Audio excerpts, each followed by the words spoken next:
Hello guys, আসসালামু আলাইকুম। আশা করি আপনারা সবাই ভালো আছেন, সুস্থ আছেন। আমি আবার আপনাদের মাঝে উপস্থিত হয়েছি। আমি এবার কক্সবাজার বেড়াতে যাব। অনেক দিন উমরা করে এসেছি তো ভাবছি একটু কক্সবাজার ঘুরে আসলে একটু ভালো লাগবে। তো প্রোগ্রাম করে ফেলেছি, ইনশাল্লাহ সামনের সপ্তাহে কক্সবাজারের উদ্দেশ্যে রওনা দিব। আজ আমি আপনাদেরকে একটা গল্প শোনাবো। বাচ্চাদেরকে বাবা, চাচা, ভাইয়া যেই মোটরসাইকেলের পিছনে নেন না কেন, খুব সাবধানে তাদেরকে মোটরসাইকেলের পিছনে নেবেন। আমার নিজের দেখা মতে এক পিতা তার সন্তানকে নিয়ে সকাল 7:30টায় স্কুলের উদ্দেশ্যে রওনা দিচ্ছিল। মোটরসাইকেল চালিয়ে যাচ্ছে হঠাৎ করে একটা ট্রাক সামনে এসে দাঁড়ালো, সামনে চলে আসলো।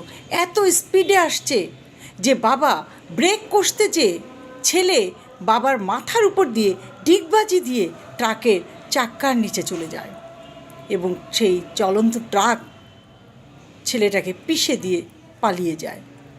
বাবা মোটরসাইকেলে বসে হাঁ হয়ে তাকিয়ে থাকে। 10-15 মিনিটের জন্য তিনি বোবা হয়ে গেছেন। ছেলে স্কুলে আসতে চাচ্ছিল না, জোর করে তাকে স্কুলে নিয়ে আসা হয়েছে। আর এই তার মধ্যে তার ছেলের এই করুণ মৃত্যু। সমস্ত লোকজন চতুর্দিক থেকে ছুটে আসলো, এসে ছেলেটাকে ধরলো, দেখলো ছেলেটার মাথাটা একেবারে থ্যাতলা হয়ে গেছে। হাসপাতালে নিয়ে গেল, ডাক্তার মৃত ঘোষণা করলো। সেখান থেকে তাকে বাড়িতে নিয়ে আসা হলো। স্কুলের সমস্ত টিচাররা, স্টুডেন্টরা সবাই ছুটে আসছে তাকে দেখার জন্য এক নজর। কি হৃদয় বিদারক স্থান! বাবা যেন কাঁদতে পারছে না, শুধু বোবার মতো তাকিয়ে থেকে বলছে, বাচ্চাটা তো স্কুল যেতে চায় নাই, আমি তাকে জোর করে নিয়ে যাচ্ছিলাম, সামনে পরীক্ষা, আমার বাচ্চাটা কিভাবে পরীক্ষা দিবে, সে তো লেখাপড়াই করতে পারলো না। তার বাবার এই করুণ চিৎকার শুনে আশেপাশে কেউ নিজেকে ধরে রাখতে পারল না, চিৎকার দিয়ে সবাই কেঁদে উঠল। তার মা তো বারে বারে জ্ঞান হারাচ্ছে, কারণ বহুত কষ্টের ধন, একটাই সন্তান, একটাই ছেলে। বিয়ের 14 বছর পরে এই সন্তানটার জন্ম হয়েছিল।